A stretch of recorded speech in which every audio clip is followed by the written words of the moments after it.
Please don't make my mistake. My name is Margaret, and I'm 70 years old. If you're listening to my story today, I want you to promise me one thing. Don't wait as long as I did to discover what truly matters.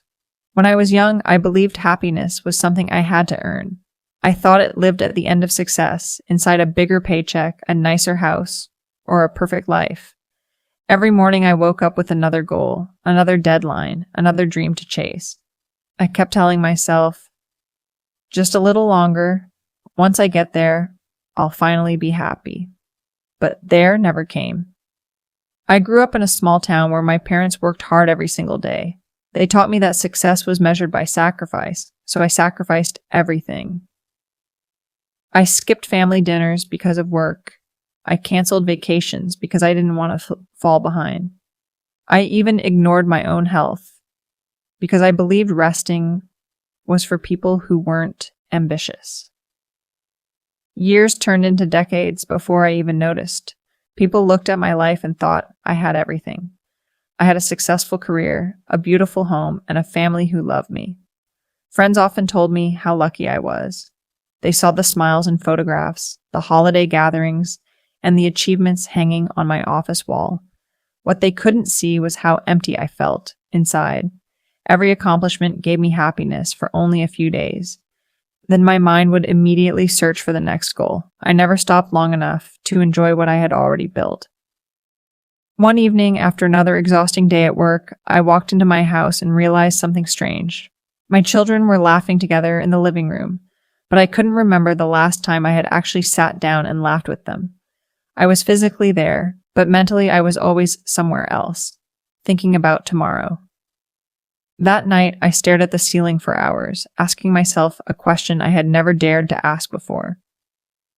If I already have everything I wanted, why don't I feel happy?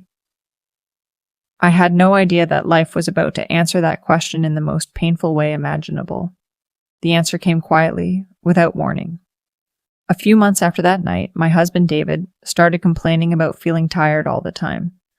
At first, we laughed it off. We blamed his age, the weather, or the long hours he had spent working over the years. We told ourselves he just needed more rest, but the tiredness didn't go away. It got worse. Doctor appointments became part of our weekly routine.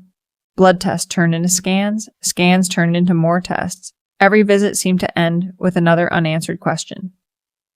Then one afternoon, we sat across from a doctor whose expression told us everything before he even spoke. Life was about to change. The months that followed were nothing like the future we had imagined. Our travel plans stayed folded inside a drawer. The retirement dreams we'd spent years talking about slowly disappeared. Instead of booking flights, I learned the fastest route to the hospital. Instead of planning vacations, I memorized medication schedules. For the first time in my life, none of my achievements mattered. The promotions, the awards, the expensive house, they couldn't buy us another healthy day together.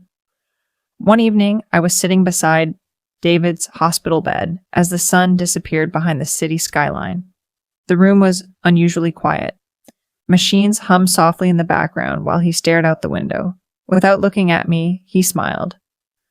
Then he reached for my hand. His grip wasn't as strong as it used to be, but it still felt familiar. After a long silence, he said something that changed my life forever. Margaret, we spent our whole lives preparing to live. He paused for a moment before continuing. But we forgot to actually live. I felt tears fill my eyes because deep down, I knew he was right. We had spent decades saying, we'll do it next year. We'll take that trip next year. We'll spend more time together next year. We'll slow down next year. We'll enjoy life after one more promotion, after one more bonus, after one more milestone. But life doesn't wait for perfect timing. A few months later, I held his hand one last time. When I walked back into our house that evening, the silence felt heavier than I could describe. Every room reminded me of a memory. His favorite chair sat untouched. His coffee mug was still on the kitchen shelf. Even the sound of the clock on the wall seemed louder than before. For weeks, I wandered through the house asking myself the same painful question. What was all the rushing for? For the first time in 70 years, I had nowhere to be. and that was when my real education about happiness finally began.